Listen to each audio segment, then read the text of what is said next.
Hi students, welcome to my channel Usman physics.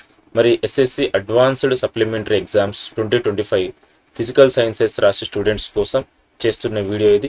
Already మీకు March 2025లో ఒకసారి అవకాశం వచ్చింది, దాన్ని కొంతమంది యూటిలైజ్ చేసుకోలేకపోయినారు. మరి ఈసారి మాత్రం మిస్ చేసుకోవద్దండి. మరి ఈ వీడియోలో మీకు 100% ఇంపార్టెంట్ క్వశ్చన్స్ డిస్కస్ చేయడం జరిగింది. అవి మాత్రమే మీరు చదవండి. బాగా చదివితే ఖచ్చితంగా మీకు 30 నుంచి 40 మార్క్స్ మీరు స్కోర్ చేయొచ్చు. సో ముందుగా మనకు 4 సెక్షన్స్ ఉంటాయి టోటల్ క్వశ్చన్ పేపర్లో, కానీ మనకు మోస్ట్లీ స్కోరింగ్ సెక్షన్స్ వచ్చేసి మనకు సెక్షన్ 3 అండ్ సెక్షన్ 4. ఎందుకంటే సెక్షన్ 3 వచ్చేసి ఈచ్ 4 మార్క్స్ క్వశ్చన్, 12, 13, 14 క్వశ్చన్స్ ఉంటాయి. Section 4 question number 15, 16, 17 with internal choice ఉంటుంది. సో టోటల్గా సెక్షన్ 3 12 మార్క్స్, సెక్షన్ 4 24 మార్క్స్, టోటల్గా మనకి ఇక్కడ 36 మార్క్స్ మనం స్కోర్ చేయడానికి అవకాశం అయితే ఉంటుంది. మరి సెక్షన్ వైజ్ క్వశ్చన్ వైజ్ ఏం క్వశ్చన్స్ చదవాలి, ఏ చాప్టర్స్లో ఏ క్వశ్చన్స్ వస్తాయనేది మెయిన్గా ఈ వీడియోలో నేను డిస్కస్ చేయబోతున్నాను. Now let us move to section 4. మరి సెక్షన్ 4 వచ్చేసి క్వశ్చన్ నెంబర్ 15, అది 8 మార్క్స్ క్వశ్చన్. అది కూడా ఫిజిక్స్ క్వశ్చన్స్ వస్తాయి రెండు కూడా. ఒకటి the human I and colourful world, next electricity. మళ్ళీ ఈ రెండిట్లో ఇంటర్నల్ చాయిస్ ఉంటుంది. మళ్ళీ మీరు ఏదన్నా ఒకటి మాత్రమే మీరు రాయాలి. మళ్ళీ హ్యూమన్ ఐ కలర్ఫుల్ వరల్డ్లో ఏం క్వశ్చన్స్ చదవాలి, ఎలక్ట్రిసిటీలో ఏం క్వశ్చన్స్ చదవాలి అనేది ఇప్పుడు చూద్దాం. Human eye colourful world. So ఇందులో మనకు hypermetropia, how do you correct the eye defect hypermetropia, ఇది చదవండి, మోస్ట్ ఇంపార్టెంట్ ఇది. దీన్ని డయాగ్రామ్స్ మనకు డిఫెక్ట్ డయాగ్రామ్ వేయాలి, తర్వాత కరెక్షన్ డయాగ్రామ్ కూడా వేయాలి. డయాగ్రామ్కి 2 మార్క్స్ ఉంటాయి, ఆన్సర్ ఎక్స్ప్లెనేషన్కి 6 మార్క్స్ ఉంటాయి. కాబట్టి 6 పాయింట్స్ రాసి 2 డయాగ్రామ్స్ వేస్తే మీకు 8 మార్క్స్ అలాట్ అవుతాయి. Next explain the following, scattering of light and Tyndall effect. So definition రాసి కొద్దిగా ఎగ్జాంపుల్స్ రాయాలి, కొద్దిగా ఎక్స్ప్లెయిన్ చేయాలి. కనీసం 4 పాయింట్స్ అన్న ఉండాలి. టోటల్ 8 మార్క్స్ మీకు స్కోర్ చేయడానికి అవకాశం ఉంటుంది. ఇదిగాక twinkling of stars and formation of rainbows, ఇవి కూడా మోస్ట్ ఇంపార్టెంట్. సో ఈ చాప్టర్లో ఈ 3 క్వశ్చన్స్ మీరు బాగా చదివితే డెఫినెట్గా ఒక క్వశ్చన్ అపియర్ అవ్వడానికి అవకాశం ఉంటుంది. నెక్స్ట్ మనకు ఎలక్ట్రిసిటీ క్వశ్చన్. సో ఈ చాప్టర్లో కూడా మనకు ఇక్కడ ఇచ్చిన క్వశ్చన్స్ అంటే deduce an expression for the equivalent resistance of 3 resistors connected in parallel, next series. So ఇవి రెండు కూడా మోస్ట్ ఇంపార్టెంట్. సో దీనికి సర్క్యూట్ డయాగ్రామ్స్ ఉన్నాయి, డెరివేషన్స్ ఉన్నాయి. ఖచ్చితంగా మీకు డయాగ్రామ్ అయితే వేయాలి. డయాగ్రామ్ వేస్తే మీకు 6 to 7 పాయింట్స్ కూడా మీరు రాయాలి. అటువంటప్పుడు మీకు ఫుల్ మార్క్స్ వచ్చే అవకాశం అయితే ఉంటుంది. నెక్స్ట్ దాంతోపాటు right the differences between resistance and resistivity. So ఇది కూడా మోస్ట్ ఇంపార్టెంట్ క్వశ్చన్. డిఫరెన్సెస్ వచ్చినప్పుడు రెసిస్టెన్స్కి 4 డిఫరెన్సెస్, రెసిస్టివిటీకి 4, అంటే ఇక్కడ 4 పాయింట్స్, అక్కడ 4 పాయింట్స్ ఖచ్చితంగా మీరు రాయాలి. Then only you can score full marks. So దీంతో పాటు another important question in electricity is explain the following అని చెప్పేసి మీకు డైరెక్ట్ టెక్స్ట్ బుక్లో డైరెక్ట్ క్వశ్చన్ అనేది.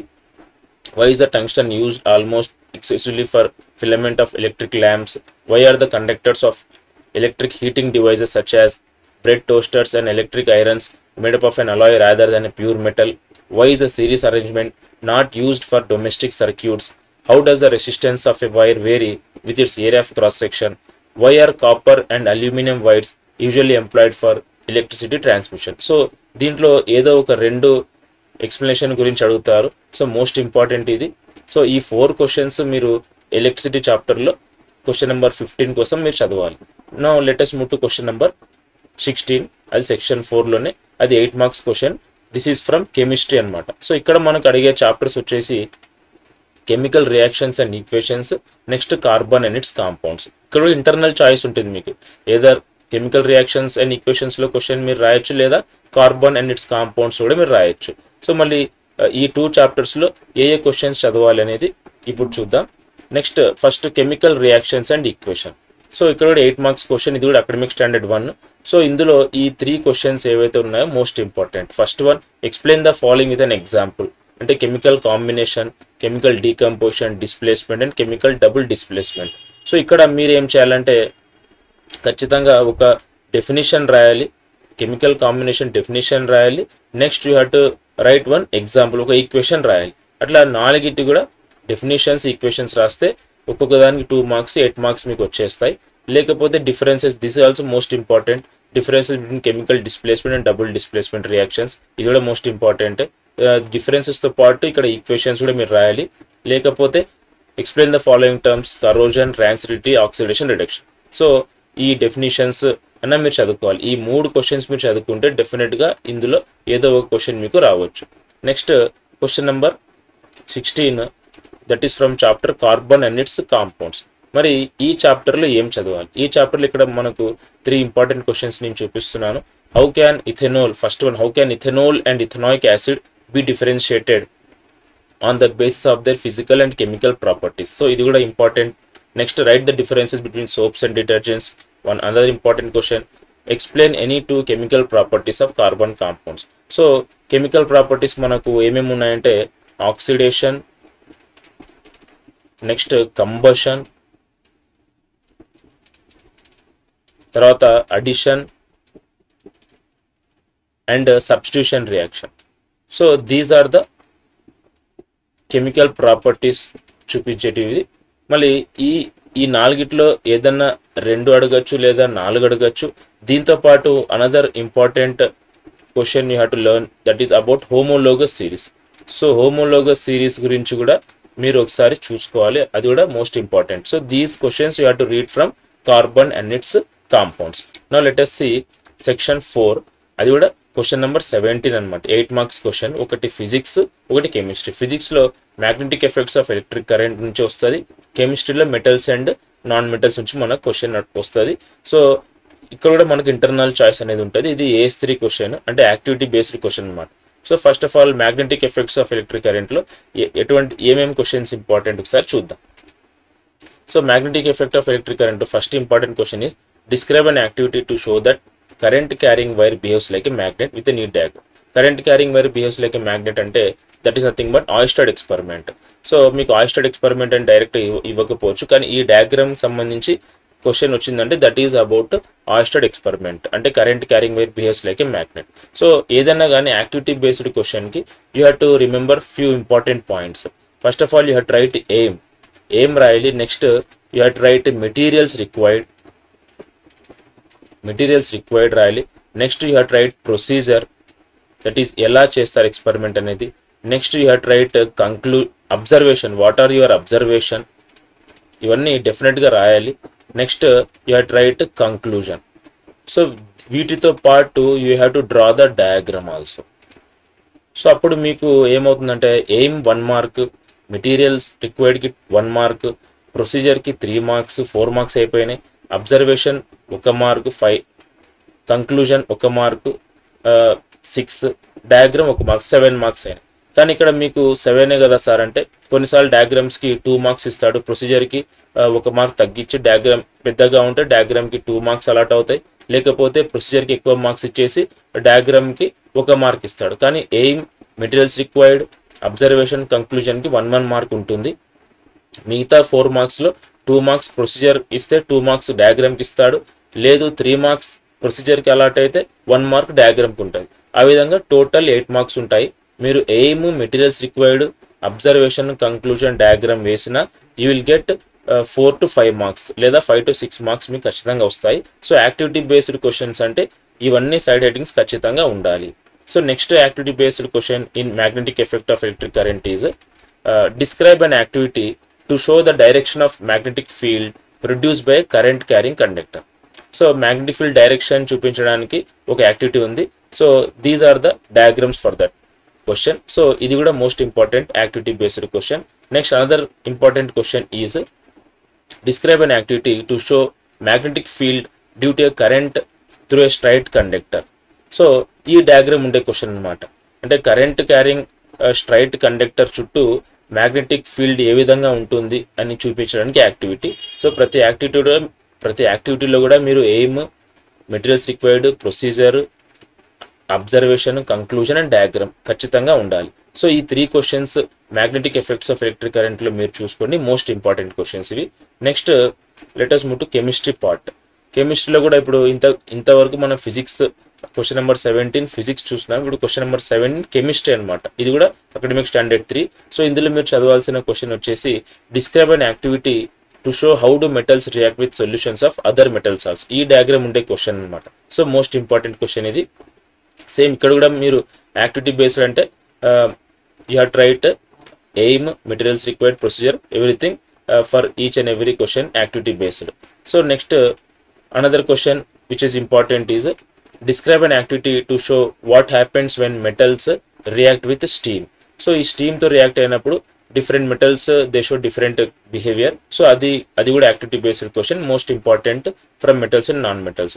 Next another question is explain the experimental procedure which proves that metals are good conductors of heat. So ఇది కూడా activity based question. So ఈ 3 questions మీరు metals non metals చదువుకోవాలి, మోస్ట్ ఇంపార్టెంట్ క్వశ్చన్స్. ఫిజిక్స్ లో 3 చెప్పినాను, కెమిస్ట్రీలో 3, total 6 questions లో ఏదో ఒక క్వశ్చన్ మీకు ఖచ్చితంగా అపియర్ అవుతుంది. So this is about section 4, that is 8 marks question.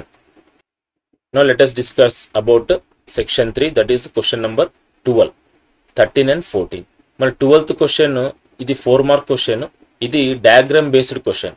So అంటే సెక్షన్ 3 మొత్తం మనకు 12, 13, 14 light, reflection and refraction, acids, bases and salts chapters లో ఉంటాయి. And that to 12th question is diagram. And ఆ డయాగ్రామ్ కూడా మనకు లైట్ లో ఒక డయాగ్రామ్ వస్తుంది, and next acids, bases and salts కూడా ఒక డయాగ్రామ్ వస్తుంది.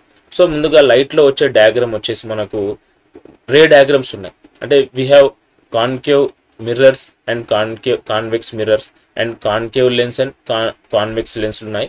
సో ఈ లెన్స్ మిర్రర్ సంబంధించిన what are the ray diagrams are there, you have to practise them. మరి అది మనకు కన్ఫ్యూజన్ టఫ్గా మీకు అనిపిస్తే చాలా ఈజీ, అది కూడా ఒకవేళ మీకు టఫ్ అనిపిస్తే you can go for chemistry diagrams. మన కెమిస్ట్రీలో మనకు diagrams acids, base and salts చాప్టర్లు అడుగుతారు. అండ్ క్వశ్చన్ నెంబర్ 12లోనే ఉంటాయి. ఇది కూడా మీరు ఏదర్ ఏ ఆర్ బి, అంటే క్వశ్చన్ నెంబర్ 12లో డయాగ్రామ్కి ఇంటర్నల్ చాయిస్ ఉంటుంది. మీరు ఏ అన్న రాయొచ్చు, బి అన్న రాయొచ్చు. ఏ వచ్చేసి లైట్లో ఉంటాయి, బి వచ్చేసి యాసిడ్స్, బేసెస్ అండ్ సాల్ట్స్లో డయాగ్రామ్స్ ఉంటాయి. మళ్ళీ ఆ చాప్టర్లో ఏమేమి డయాగ్రామ్స్ మీరు ప్రాక్టీస్ చేయాలి. So reaction of metals with acids and bases, this is most important diagram which have to practice. So ఎందుకంటే ఇది లాస్ట్ టైం కూడా మనకు మార్చ్లో ఇది అడగలేదు, సో ఈసారి అడిగే అవకాశాలు అయితే ఉన్నాయి. సో క్లియర్గా డయాగ్రామ్ వేయాలి, తర్వాత మీరు పార్ట్స్ కూడా చూపించాలి. ఏ పార్ట్ చూపించకపోయినా మీకు మార్క్స్ అయితే మీరు కోల్పోతారు. సో బాగా ప్రాక్టీస్ చేస్తే మీకు 4 మార్క్స్ వస్తాయి. దాంతోపాటు you have to practice this diagram also, reaction of acids with metal carbonates and metal bicarbonates. So ఈ యాక్టివిటీలో మనకు కార్బన్ డైఆక్సైడ్ గ్యాస్ లిబరేట్ అవుతుంది. ఇది కూడా మోస్ట్ ఇంపార్టెంట్ డయాగ్రామ్. ఈ రెండింటితో పాటు you have to practice this diagram also, variation of pH with the change in the concentration of H+ and OH- ions. అంటే H+ ion concentration పెరిగితే pH ఏమవుతుంది, OH- ion concentration తగ్గిపోతే లేదా పెరిగితే pH ఎలా వేరియేషన్ అవుతుంది అనేది చూపించే డయాగ్రామ్. ఇది కూడా మోస్ట్ ఇంపార్టెంట్ డయాగ్రామ్. సో ఈ 3 డయాగ్రామ్స్తో పాటు 2025 మార్చ్లో అడిగే డయాగ్రామ్స్ కూడా మీరు ప్రాక్టీస్ చేయండి. So this is about question number 12. నా క్వశ్చన్ నెంబర్ 13. క్వశ్చన్ నెంబర్ 13 మనకు అకాడమిక్ స్టాండర్డ్ 4 అంటే ఇన్ఫర్మేషన్ స్కిల్స్ గురించి ఈ క్వశ్చన్ ఉంటుంది. అంటే టేబుల్ బేస్డ్ క్వశ్చన్స్ అనమాట. టేబుల్ ఇస్తాడు, ఇన్ఫర్మేషన్ ఇస్తాడు, క్వశ్చన్స్ అడిగితే మీరు దాన్ని ఆన్సర్ చేయాలి. మళ్ళీ దీనికోసం ఆల్రెడీ నేను మనబడి కర్నూల్ అనే ఒక యూట్యూబ్ ఛానల్ ఉంది. ఆ యూట్యూబ్ ఛానల్లో టోటల్గా 7 మార్క్స్ స్కోర్ చేసే వీడియో ఒకటి నేను చేశాను. సో ఆ వీడియో మీరు చూస్తే మీకు ఈ క్వశ్చన్స్ గురించి ఒక క్లారిటీ వస్తుంది. ఆ వీడియో లింక్ కూడా డిస్క్రిప్షన్ బాక్స్లో ఉంచుతాను. అక్కడ కావాలంటే మీరు ఆ లింక్ క్లిక్ చేసి ఈ వీడియోని మీరు వాచ్ చేస్తే మీకు ఈ 4 మార్క్ క్వశ్చన్ నెంబర్ 13లో ఏ విధంగా క్వశ్చన్స్ అడుగుతారనేది మీకు ఒక ఐడియా అనేది వచ్చేస్తుంది. So this is about question number 13. ఇది కూడా మనకు లైట్ చాప్టర్లో ఉంటుంది. Question number 13 information skills, they will ask the question from light chapter. అంటే టేబుల్ ఇచ్చేస్తాడు, అందులో క్వశ్చన్స్ మీరు ఆన్సర్ చేయాలన్నమాట. అంటే ఇన్ఫర్మేషన్ ఉంటుంది, మీరు ఆ ఇన్ఫర్మేషన్ బేస్ చేసుకుని you have to answer the questions. Next let us see question number 14. మళ్ళీ ఇది వచ్చేసి మనకు యాసిడ్స్, బేసెస్ అండ్ సాల్ట్స్ చాప్టర్లో ఉంటుంది.